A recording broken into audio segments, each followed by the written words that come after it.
इनके गले नहीं पड़ते, इनसे तो काम लेते हैं। आपका सच, मेरा सच और असली सच। कोई ऑटो वाले का बेटा होगा, कोई चपरासी का बेटा। तहजीब बात करने की, ना तमीज बात करने की। बिस्मिल्लाहिर्रहमानिर्रहीम। अस्सलाम वालेकुम नाज़रीन। आज प्रोग्राम में हम आपको एक ऐसी शख्सियत से मुतारिफ करा रहे हैं जो किसी तारुफ की मोहताज नहीं है। मेरी मुराद सैयद हुमायूं कैसर साहब से है। ब्रॉडकास्टर हैं, स्पोर्ट्स लवर हैं। हम आपके और हुमायूं साहब के दरमियान रुकावट न बनते हुए इनको आपके रूबरू करते हैं। लेकिन इससे पहले मैं आपको बता दूं, आज की जो गुफ्तगू होगी वो प्रेजेंट जो सिनेरियो है हमारी जर्नलिज्म का, हमारी सहाफत का, जो आज बुरा हाल है, जो इसका सिनेरियो, उस पर बात होगी। इनके ख्यालात जानने चाहिए। सैयद हुमायूं कैसर साहब, खैर मकदम आपका। बहुत बहुत शुक्रिया शाकिर साहब। टाइम को ज़ाय किए बगैर आपसे जानना चाहेंगे कि ये जो आजकल जर्नलिज्म के नाम पे हो रहा है, या जर्नलिज्म की लेबल लगाकर जो कुछ किया जा रहा है, आपके तासुरात। देखिए, अब अगर आप इसको डिवाइड करेंगे, एक सीरियस जर्नलिज्म है, उसमें कुछ सीजन्ड खिलाड़ी हैं, बिल्कुल, जो अभी कुछ कायदों में हैं। बिल्कुल सही बात है। वो कायदों को फॉलो करते हैं। और उसके बाद कुछ हैं जिनके कायदे डिपेंड करते हैं कि सरकार में कौन है, हमने उसका साथ देना है। ठीक। वो दूसरी है ब्रीड, और वो ज्यादा बड़ी ब्रीड है। वो तीसरी है अनचेंड, न जिसको पता मुझे क्या कहना है, न पूछना क्या है, न बताना क्या है, न कोई एक्सपीरियंस। और वो ज्यादा फैल गए क्योंकि आपने उनको देखा, क्योंकि किसी ने देखा मजाक के तौर पे, यार ये क्या फजूल बोलता है, मगर देख तो लिया। फिर किसी ने इसलिए देखा कि लगा ये सच बोल रहा है, कोई और सच नहीं बोलता है, हालांकि वो सनसनी फैला रहा है। सही बात सीधी सी है कि अगर आपने किसी मुद्दे पे बात की तो आपको उसका बैकग्राउंड बताना है, और फिर किसी से पूछनी है वजूहात, ये क्यों हुआ, ये ऐसे क्यों हुआ, वैसे क्यों नहीं, रूट कॉजेस क्या है। उसके बदले जो ये आदमी का मोबाइल लेके है, ये खुद ही फतवा दे देता है, ये ऐसे हुआ, ये चोर है, ये है, वो कातिल है, इसने ये किया है, उसने वो किया है। कहीं साबित तो नहीं हुआ अभी। अगर किसी ने कत्ल भी किया है, जब तक अदालत में साबित नहीं होगा, पुलिस प्रूव नहीं करेगी, वो कातिल नहीं है। कह सकते हैं वो कातिल नहीं है। कोई परवाह नहीं, कोई तकाजा नहीं, किसी की पगड़ी उछाल रहे हैं, किसी का कुछ कर रहे हैं, किसी का कुछ। मैंने एक को देखा अजीब से आदमी को, उसको कहीं किसी ने बुला लिया मोटिवेशनल स्पीकिंग के लिए, इन्हीं में से, ये मोबाइल जर्नलिस्ट में से। फिर उसने तकरीर शेयर की। अब मैं खुद काउंसलिंग करता हूँ, बच्चों से सैकड़ों से मिलता हूँ, लाइफ स्किल सिखाता हूँ उनको।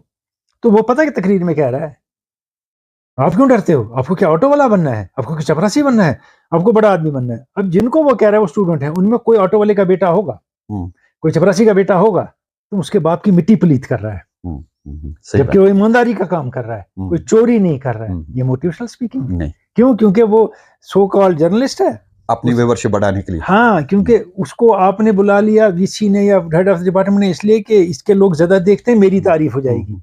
आपने अपना मयार गिरा दिया इसको बुला के। उसका तो मयार था ही, ये भी तो एक प्रॉब्लम है, उसका तो मयार था ही नहीं। अब आप देखें, आपने अभी उस वक्त कुछ देर पहले मुझसे एक बात कही, एक बहुत सीनियर पॉलिटिशियन, बड़े अवार्ड याफ्ता, उसने एक सड़क छाप आदमी से कहा कि मेरा इंटरव्यू ले लो, वो गया, उसने ले लिया। बिल्कुल। मैं सड़क छाप इसलिए कह रहा हूँ कि न तहजीब बात करने की, ना तमीज बात करने की, ना अदब, ना पता सब्जेक्ट का, इसलिए बोल रहा हूँ। ये नहीं कि उसकी जात से मुझे वो अच्छा इंसान होगा, बिल्कुल अच्छे घर का होगा, जर्नलिज्म के एथिक्स पता नहीं है, किसी चीज के एथिक्स सही बात, जबान भी नहीं आती है बोलने, नहीं बिल्कुल, कश्मीरी तक साफ नहीं बोलते, उर्दू और अंग्रेजी की तो बात ही नहीं। जी। अब ये बड़ा पॉलिटिशियन ये इतना गिर गया है कि इसको भी इंटरव्यू देता है। बात ये है व्यूअरशिप के लिए नहीं, ये क्यों देता है, ये अपना मयार रखे ना, ये भी तो सस्ता बिक रहा है। और इसकी तो अपनी एक इमेज थी। ये अफसर, ये डीसी, ये वो, ये वगैरह जो इनके साथ आते हैं, इनको अपने साथ रखते हैं, रोज शाम की इनकी तारीफ हो, वो भी तो नीचे अपना मयार नीचे कर रहे हैं ना अपना। तो ये लोग फिर इन्हीं के बाद में इन्हीं के गले पड़ते हैं। कहाँ इनके गले नहीं पड़ते, इनसे तो काम लेते हैं। नहीं, वो सही बात है, लेकिन यही लोग फिर इनको उल्टा पड़ते हैं फिर। अब आप देखिए, उसको तो अपने सरकारी तकाजों पे चलना है ना उस आदमी को, वो थोड़ी ना अपनी चेंज करेगा चीजें हकीकत में, क्योंकि अगर वो किसी मकाम पे पहुंचा है, उसकी वो हैसियत है, वो समझता है। मगर यहाँ देख के मेरी थोड़ी पब्लिसिटी हो जाएगी और लोगों को पता चलेगा मैं क्या कर रहा हूँ, फिर जब वो बताता है तो हजारों सवाल और उठते हैं। सर, कुछ अर्सा पहले कन्वर्जेंट जर्नलिज्म स्टार्ट किया गया था, इसमें मतलब वहां से भी जो प्रोडक्ट्स निकले वो कहाँ गए? अब आप देखें, ज्यादातर प्रोडक्ट जो हमारे यहाँ यूनिवर्सिटी से निकलते हैं, सबसे नहीं कहता हूँ, ज्यादातर वो कागजी पहलवान होते हैं। अच्छा प्रैक्टिकल ट्रेनिंग बहुत कम होती है। अच्छा। उनमें से कोई ऐसा नहीं है कि वो कल को कहेगा मैं आऊंगा रेडियो में, मैं बात कर सकता हूँ। कहेगा कर सकता हूँ, मगर नहीं आती है, क्योंकि उसने वो सीखी नहीं है। अच्छा। ज्यादा से ज्यादा वो अखबारों में लिखते हैं, और आज खुदा की मेहरबानी ऐसे चैट जीपीटी के साथ बिल्कुल टॉपिक डाल दिया, 3 किस्म के ड्राफ्ट वो निकाल के आपको दे देगा टॉपिक के, आप अपने नाम से छाप देते हैं, ये मैंने लिखा है। इंप्रूव कराना चाहें वो इंप्रूव भी कर देगा, बिल्कुल कर आपको कुछ नहीं लिखना है। तो इससे और पहलवान मैदान में आ गए। अब इस जर्नलिज्म में रिटायर्ड ब्यूरोक्रेट आ गए, अब अखबारों में उनके आर्टिकल देखते हैं, जिनने फाइल पे कुछ नहीं लिखा था, आज वो लिख रहे हैं 3-3 हजार पेज लफ्जों का आर्टिकल। बिल्कुल। अब ये दूसरा मामला है, लेकिन जो आप मामला कहते हैं, जब आपने इनको सर पे चढ़ाया तो ये सर पे चढ़ गए, और उतरने का अगर आपने इनको अपनी जगह दिखाई होती कि तुम्हारी हैसियत नहीं हमसे बात करने की, अपने रहो अपने कद में ही, तो ये बात इतनी नहीं फैलती। लेकिन सहाफत का जो मेयार है वो तो गिरता जा रहा है। देखिए, एक पॉइंट ऑफ व्यू है ये कि सोशल मीडिया का, जैसे फलस्तीन का मामला, मैक्सिमम चैनल्स को निकाल दिया वहां से, अब सोशल मीडिया के थ्रू दुनिया मोबिलाइज हो रही है, लेकिन जेन्युइन तरीके से, कोई फेक नहीं, कोई फोटोशॉप नहीं, फैक्ट वहां से फैला रहे हैं, या कोई मुद्दा दुनिया का सामने आता है, लोगों तक बात पहुंचती है और वो उस पर रिएक्ट करते हैं या समझने की कोशिश करते हैं, लेकिन वो भी क्या करते हैं, वो भी एक ही आदमी के पॉइंट ऑफ व्यू को नहीं मानते हैं, वो 5 और देखते हैं, काउंटर चेक करते हैं। हाँ, यहाँ हम कुछ नहीं करते, न ये आदमी जो पूछ रहा है न ये कुछ करता है। और जो हमारा बैड, ये जिसको मैं एक हरकत कहता था, जो हमारा नेशनल टेलीविजन था, मैं इसको कहता था कॉर्पोरेट टेलीविजन, मैं कभी इसको न्यूज चैनल वगैरह नहीं कहता था, कॉर्पोरेट की वजह से चलता था। बिल्कुल सही बात। ये जो कॉर्पोरेट टेलीविजन है, इसमें 90% लोग बहुत ही बैड प्रेजेंटर हैं, आपको अच्छा लगे बुरा लगे हार्डली मैटर्स टू मी, मुझे 35 साल हो गए इस प्रोफेशन में। तो बैड प्रेजेंटर हैं, उन्हीं की बैड कॉपी हमारे सड़कों पे नजर आते हैं। ठीक। और वही फजूल सवाल, इसका बेटा गुजर गया कैसा लग रहा है, यार बेटा गुजर गया जिसका, उसको कैसा लगेगा, वो कब नाच गाना करेगा, यही फजूल बातें, यही किस्से, ये झूठ किस्से। इसको कैसे काबू किया जा सकता है? बड़ा मुश्किल है, मुश्किल है। इसको आने वाले वक्त में क्या होगा? तंग आएंगे लोग इससे धीरे धीरे। अब आप देखिए, हमारी न्यूज चैनल्स जो हैं नेशनल टेलीविजन पे, कौन भरोसा करता है उन पे? अब कोई नहीं, कोई भी नहीं। इनके भी कुछ दिन इनका भी यही हाल होगा। ये तो ज्यादा इसके पीछे पड़े नहीं, व्यूअरशिप के पीछे पड़े हैं। देखिए, उससे पैसे मिलते हैं, उससे पैसे इनको मिलते हैं, और बहुत, एक तो व्यूअरशिप से पैसे मिलते हैं। अच्छा, एक चीज इसमें और भी है, देखिए, जो ज्यादा नई जनरेशन के लिए ज्यादा सोचने के लायक है, और ये बड़े सोचें इसके बारे में। नई जनरेशन ये नहीं कि टीवी देखने या इससे देखने से खराब हो रही है। किसी ने कोई मामूली सा काम किया है, कोई चीज बनाई है, किसी इम्तिहान में नंबर लाए हैं, अभी उसने जिंदगी में कुछ नहीं किया है, आप उसको सारे ये मोबाइल मीडिया वाले इतना चढ़ा देते हैं, बिल्कुल लगता है कि इसने दुनिया में पहली बार ये किया, और ये कहते हैं दुनिया में पहली बार हुआ। वो जम्मू में भी हुई होती है, बिल्कुल, बाहर तो छोड़ो, गांव में भी किसी ने किया होता है, हमें पता नहीं होता, दुनिया में पहली बार हुआ, ये हुआ, वो हुआ, इतना चढ़ाते हैं। मीडियाक्रिटी को आप प्रमोट करके आसमान पे पहुंचाते हैं। अब जो एक छोटा है उनसे, ये अपने 18 साल के बच्ची को बना दिया बड़ा बड़ा हीरो मीडियाकर को। अब जो 10-12 साल का, वो इस बच्ची को हीरो समझता है, मैं इसको फॉलो करूंगा, तो ये भी मीडियाकर ही बनेगा। बिल्कुल, क्योंकि हमने मीडियाक्रिटी को एक्सेलेंस मान के प्रमोट किया, तो नया आदमी भी इस मीडियाक्रिटी को एक्सेलेंस समझ के फॉलो करता है। अभी जैसे हमारा वो गुंडवल का वाक़ा हुआ, जी जी, उसको कैसे पहले कहा 25 अफराद डूब गए हैं, बाद में कहा 20, फिर कहा 13। अब उसमें भी ये था, वहां जाके मेला लगा लिया, और मेला, टोटल मेला था वहां, चीख को पुकार शुरू कर दी। बेचारों पे बुरी गुजर रही है, जिन पे गुजरी है, कुछ उनका ख्याल रखो, कुछ मेहरबानी करो, थोड़ा सा समझो ये, मगर नहीं समझते हैं।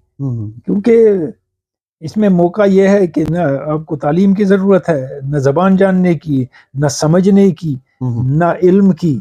आराम से मैं मोबाइल फोन लिया, उतर गए मैदान में, जितनी आपने बातें वाहियात की, उतनी व्यूअरशिप मिलती है। क्या जो नौजवान लड़का या लड़की पहले चाहत रखता था कि जर्नलिज्म में आने की, इससे वो दूर होते जाएंगे? अब वो अपनी जगह ढूंढ लेते हैं, जो उसमें ज़हीन है वो अच्छी जगहों में जगह ढूंढ लेते हैं। आज देखिए, आज जर्नलिज्म महदूद नहीं है कि मैं रेडियो और टेलीविजन जाऊं या किसी चैनल पे हूं। हम्म, आज ऑनलाइन जर्नलिज्म में आपको बहुत काम मिलता है। आपको स्क्रिप्ट का, एडिटिंग का, ड्राफ्टिंग का, फोटोग्राफी का, सिनेमाटोग्राफी का, आपको फ्रीलांस वगैरह। नहीं, आपको लोग लेते हैं इसमें, क्या कहते हैं, पीआर में, आपको डिजिटल मीडिया के इस्तेमाल में, डिजिटल मीडिया के कामों में और मैनेजमेंट के प्रोजेक्शन में, ये बहुत लोग बहुत जगह काम आते हैं। नहीं, ये जो हुनरमंद जो है नौजवान होंगे जो वाकई रखते हैं कि हम जाएं जर्नलिज्म, वो इस लेवल पे नहीं आएगा ना। वो कुछ मयार रखेगा। अच्छा, दूर तो नहीं हो जाएगा। नहीं, वो अपना मयार रखेगा। ठीक। वो हमें पसंद नहीं है, क्योंकि वो ये चीप ट्रिक्स इस्तेमाल नहीं करेगा। ठीक। क्योंकि उसके जहन में एक इल्म है उसके पीछे। अच्छा। वो चाहेगा इल्म का इस्तेमाल हो, ये नहीं करना चाहिए, तो वो कहीं नहीं पहुंचेगा इस सिस्टम में। लेकिन इसके बाहर जो बड़ा सिस्टम है वहां वो बहुत कामयाब होगा। सर, हमारे जो सहाफ़ी हजरात हैं, जो सीनियर सहाफ़ी हैं, जैसे आप हैं या और प्रिंट में हैं और इलेक्ट्रॉनिक में भी, जो बहुत सारे ऐसे सहाफ़ी, उनका क्या रोल बनता है इस चीज़ को रोकने के लिए? वो खुद नहीं कुछ कर सकते, क्या करेंगे वो? जैसे मुझसे आप बुलवा रहे हैं, वो बेचारे भी लिखते बोलते हैं, वो तो कुछ नहीं कर सकते। हाथ पकड़ के किसी को ना रोक सकते हैं, ना किसी की आंखें बंद कर सकते हैं, मत देखो। वो क्या करेंगे? हाँ, वो इरिटेटेड बहुत हैं, क्योंकि उनने एक जबान लिखनी सीखी बेहतरीन तरीके से, उर्दू हो, अंग्रेजी हो, हिंदी हो, कश्मीरी हो, फिर एक अदा से, फिर उनने बात करनी सीखी, फिर प्रेजेंट की जी। तो उनको लगता है कि फिर तो हमने कुछ नहीं किया। अगर हमने जितना कुछ किया और इन्हें फिर भी यही करना है, तो इन्हें सीखा नहीं कुछ। रेडियो और टेलीविजन की एक देन थी, वो थी जुबानदानी। बिल्कुल सही। अब तो उसका दम घुट गया, वो दफन हो गई वो जुबान। बिल्कुल आप सही कह रहे हैं कि अब आप कहते हैं कि हर तरह की जबान चलती है। नहीं, अभी भी जो शख्स अच्छी कश्मीरी बोलता है, बेहतरीन उर्दू बोलता है, हमें ज्यादा पसंद आता है। चाशनी एक है, और कौन सा लफ्ज कहाँ इस्तेमाल होगा ये बहुत अहम है। आप उसी जगह वो लफ्ज इस्तेमाल करते हैं कहीं जाके जो गम में होगा और है खुशी का मौका, आपको नहीं पता ये कौन सा लफ्ज इस्तेमाल हो सकता है। सही बात, और ये तो पता ही नहीं है लोगों को। सही बात है, मौकबर महल जो है कौन सा अल्फाज। और एक और चीज है, जबान की कमाल क्या होता है, जो आप रेडियो टीवी के लिए लिखते हैं या जर्नलिज्म में बड़े अच्छे लोग हैं, हमसे बहुत ज्यादा काबिल लोग हैं अखबारों में भी, जिसको अंग्रेजी में वन वर्ड सब्स्टिट्यूशन कहते हैं, वो एक लफ्ज लिखते हैं जिससे सारे पता चल जाता है इसका मतलब क्या है। उनको 3 लाइन लिखने की जरूरत नहीं पड़ती। सही बात। यहाँ इसको 3 लाइनों में जो एक्सप्लेन करना है, क्योंकि इसको नहीं पता है जबान कैसे लिखी जाती है, वो दूसरा बंदा 5 लफ्जों में लिख लेता है, क्योंकि वो जानता है ये कितने में कन्वे हो जाएगा, समाना है। बिल्कुल समझ जाएगा। सही बात है, ये कमाल होता है जर्नलिज्म। नहीं, वो तो देखते हैं आज, जैसे अभी कुछ रेडियो के कुछ ऐसे ब्रॉडकास्टर हैं, यहाँ उनके जब उनमें से यहाँ किसी का बेटा है, उस पर इतना असर है आज भी। अगर वो किसी प्राइवेट चैनल में, वो बराबर वही जुबान बोलता है। अच्छा, असर है उस पे। वो असर देखे ना, आप अच्छा असर लें लोगों से, लेकिन अपनी जगह बनाएं। बिल्कुल, कॉपी ना बने। कॉपी रहती है। और हमारे यहाँ कुछ पहले यहाँ वो केबल चैनल हुआ करती थी, यहाँ कुछ ऐसे लोग थे, उन्हीं ने तो सत्यानाश शुरू किया। और फिर वो लोग रेडियो में गए, हम नाम लिए बगैर ये कहेंगे कि आज उनकी जुबान को सुनकर लग रहा है कि नहीं, ये वाकई कोई बात कर रहा है। उनमें से बहुत से रेडियो से जो निकले थे वो इन चैनल्स में गए, उन्होंने अच्छा बोला। बिल्कुल, वही देखिए ना, उन चैनल्स में एक अजीब सी बात थी। एक दफा एक साहब ने कहा कि जलजला आया श्रीनगर में, फिर कश्मीर के बाकी हिस्सों में, फिर श्रीनगर में जलजला नहीं आया। फिर उसने कहा उस चैनल पे कि बांडीपुरा से जलजला निकला है, श्रीनगर पहुंचने वाला है, सारे लोग सड़कों पे थे रात को। है ना, उसको पता, बस में बैठा जलजला, टिकट ली तो आप श्रीनगर उतरेगा तो छिलाएगा इनको। वो लोगों ने ये सच मान लिया और सड़कों पे रहे। और फेक न्यूज़ ज्यादा फैलाई जाती है। अब इसमें फेक भी है एक चीज, और दूसरी चीज है कि आपको अकल नहीं है ये देखने की कि असली क्या है, गलत क्या है, मैं क्या प्रमोट करूं। आप गलत प्रमोट करते हैं, और जब तक इन गलत प्रमोट करने वालों को जिसके बारे में की वो शख्स इनके खिलाफ एक्शन नहीं लेगा, पनिश नहीं करेगा। अकाउंटेबिलिटी होनी चाहिए थी कहीं पे। अब इसमें कोशिश कर रहे हैं, लेकिन इसमें यह भी है कि एक्सप्रेशन का मौका मिलना चाहिए हर एक को। तो एक्सप्रेशन तो ठीक है, तो कहीं एक्सप्रेशन के सहारे वो कहीं जो है फिर सारे को डुबा ना दे। मैं यही कहता हूं, अगर उसने आपके बारे में गलत बात कही है, जब आप उसके खिलाफ कानूनी कार्रवाई करेंगे या कोई और कार्रवाई करेंगे, या वो महकमा करेगा या लोग करेंगे, हुई तो बहुत सारे लोगों के खिलाफ हो भी गई, लेकिन तब वो सुधरेगा। वो बाकी डरेंगे। जब आप डरेंगे तो ये करता रहेगा। हालांकि ये मोबाइल जर्नलिज्म में भी इस वक्त ऐसे कुछ लोग हैं, कुछ हमारी ऐसी बहनें बेटियां हैं या कुछ ऐसे बहुत अच्छा काम करने की कोशिश कर रहे हैं। नहीं करते हैं अच्छा काम, मैं नहीं कहता हूँ सब खराब करते हैं। बिल्कुल सही बात। अच्छा काम करते हैं, कल्चर को कुछ प्रमोट करते हैं, कुछ बाकी चीजों को। अब आप देखिए खेल में क्या है, खेल का ले लीजिए, अब क्रिकेट टूर्नामेंट चारों तरफ होते हैं, बिल्कुल अब इसने ये क्या करते हैं, क्रिकेट टूर्नामेंट लाइव दिखाते हैं फेसबुक पे, बिल्कुल, कमेंट्री करे अच्छी उनसे तरह, पैसा लेते हैं, जिनका टूर्नामेंट है, ठीक है, दिन भर ये मेहनत कर रहा है, अब इसको रोजगार एक मिल गया, सही बात, उन कमेंटेटर्स को रोजगार मिल गया, एक नया रास्ता निकल आया, ये नहीं कि सब खराब हो गया, ये अच्छा हो गया उनके लिए, लेकिन लिमिटेशंस बहुत है इसमें, अच्छाई बहुत कम है, लेकिन आप हद से निकल रहे हैं वो बहुत ज्यादा है। सर आपके मुख्तलिफ जगहों पर काउंसलिंग सेशंस होते हैं, यूनिवर्सिटीज में, हायर सेकेंडरीज में, कॉलेजेस में, या कहीं जो है सेमिनार्स में आप जाते हैं, आपको मदऊ किया जाता है, आपको ढूंढते हैं लोग, आप इस पर बात करते हैं कभी?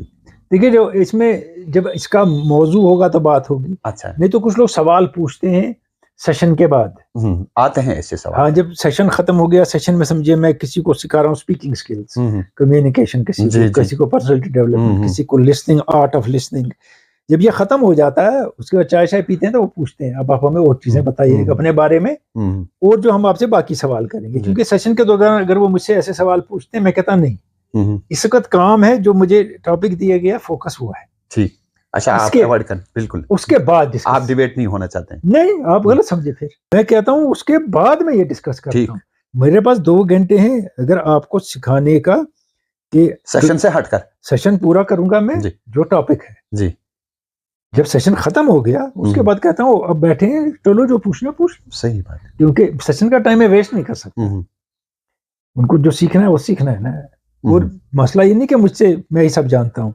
मामला ये है अगर मेरे पास कुछ तजुर्बा है और मैं वो बांट रहा हूँ, तो हो सकता है उसमें से कुछ फायदा किसी को हो जाए। सैयद हुमायूं कैसर साहब, आप यहाँ के यूथ्स के दिलों की धड़कन हैं, आप इस मौजू को लेकर क्या पैगाम देना चाहेंगे? पैगाम मैंने पूरी लाइफ में कभी नहीं दिया, मुझे हर प्रोग्राम के, सही बात, आपने कभी लास्ट मैसेज नहीं दी है, वो मुझे कहते हैं, मैंने कहा मैं पैगाम नहीं देता हूँ मैं सिर्फ ये कहता हूँ कि जो लोग इनको देखते हैं, एक तो वो अपने एंटीना खुले रखें, वो चारों तरफ देखें दुनिया में क्या हो रहा है, हकीकत क्या और ये क्या बोल रहा है, और जैसे जो आदमी बोल रहा है वो ये समझे, मैं जजमेंट पास ना करूं, सही बात, जजमेंटल ना हो, ये हमारा नेशनल मीडिया भी जो है, अब जिसको आप गोडी मीडिया लोग कहते हैं, मैं कॉर्पोरेट मीडिया कहता था पहले, कुछ लोग दरबारी मीडिया कहते हैं, हाँ, उसमें चक्कर ये है कि उसमें वो जजमेंट पास करते हैं, इसने ये किया है, ये किया है, ये वो है, सही बात, जबकि अभी कुछ साबित नहीं हुआ है, वही यहाँ कॉपी किया है लोगों ने, बिल्कुल, जजमेंट पास ना करें, मामला जरूरी नहीं है साबित हो, मामला जरूरी नहीं है सही हो, और इस पहलू के, देखिए एक चीज कही जाती है आखिर में आपको कहूंगा, कहा जाता है अंग्रेजी में, your view, my view and the real view, right, आपका सच, मेरा सच और असली सच, ये 3 चीजें हो सकती हैं, एक चीज बिल्कुल नहीं, और हम इनकी इस्लाह करते हैं, हम इनको कोई हमारा इनके साथ कोई ऐसा ये नहीं है कि हम नहीं अच्छा काम करते हैं इसमें बहुत लोग, लेकिन सुधार लाएं, बहुत अच्छा काम करते हैं, जब इस काम करने पे निकले हो अपने आप को इम्प्रूव, बिल्कुल इम्प्रूव करो अपने आप को, अपनी स्किल्स बढ़ाओ, और बहुत तो बेहतर लोग हैं जिनको आप कॉपी कर सकते हैं, हाँ हैं। सैयद हुमायूं कैसर साहब, आपके साथ जो ये माने खैज गुफ्तगू रही, तो मैं यही कहूँगा, जी तो चाहता है कि बातें करते रहें आपके साथ, शायद फिर शाम यही हो जाएगी, आप बुलाते रहें, मैं बोलता रहूँगा इंशाल्लाह तो हमने आपके वक्त का भी ख्याल रखना है, इंशाल्लाह आगे आपके साथ जरूर बात होगी, और इस मौजू को और भी जो है हमने जो है डिस्कस करना है, और इसके और भी कुछ पहलू हैं जो हमने डिस्कस करने हैं, सरकार की जिम्मेदारी क्या है, और फिर जो अभी आपने बातों में कहा कि वाकई जो कंसर्न डिपार्टमेंट्स हैं, कंसर्न जो एजेंसीज हैं, उनका भी ये बनता है, और हमारे वो लोग जो है बेताब रहते हैं कि आइए जी हम जिन्हें मोहतरम हमारा कोई इंटरव्यू ले रहा है, कौन है क्या है ये देखे बगैर, हाँ, बड़ी उनकी हालांकि उसका अच्छा अपना ये होता है, ग्राफ होता है, अपना प्रोफाइल होता है, लेकिन अपनी इमेज को खराब कर देते हैं, बहुत सही है, करेंगे इंशाल्लाह इस पर भी बात, आपका शुक्रिया अदा करेंगे, इस उम्मीद के साथ कि आइंदा जब भी हम इंशाल्लाह आपको तकलीफ देने की कोशिश करेंगे तो आप हमें मायूस नहीं फरमाएंगे। बहुत बहुत शुक्रिया आपका, कोशिश करेंगे, आपसे मिलते रहेंगे। शुक्रिया सर, आज के लिए बस इतना ही, अगले प्रोग्राम तक दीजिए इजाजत, जब तक के लिए अल्लाह आपका और हमारा हामी व नासिर।